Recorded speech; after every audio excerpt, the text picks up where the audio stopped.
ভাই অনেক হাঁটার পরে কি বলবো ভাই, অনেক হাঁটার পরে মনে করেন পা ব্যথা হয়ে গেছে। এই যে একটা গাড়ি যাইতেছে ভাই,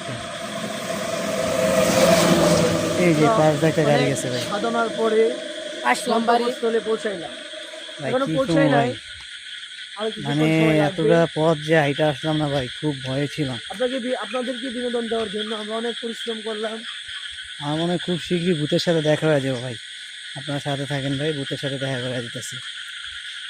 কারণ ভূতের এরিয়া অলরেডি ঢুকে গেছি ভাই। একটু আগে একটা পোলা দেখলাম দৌড়ে আইতো ভাই, দৌড়ে আইলো ভাই, বুঝছেন? দৌড়ে এসে বলতেছে ভাই আপনার সামনে যান না। আমরা ভাবলাম যে না কি, আর আমরা গেলাম, সামনে যাইতেছি।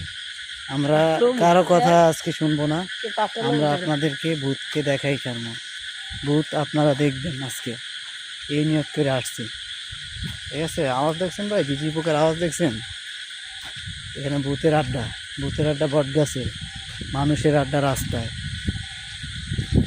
সব অন্ধকার।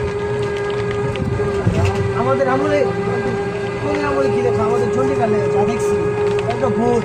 হ্যাঁ, কি কইয়া মুখে ভাষা নাই, মুখে প্রকাশ করার মতো না, একদম ভূত দেখছি। আমরা তো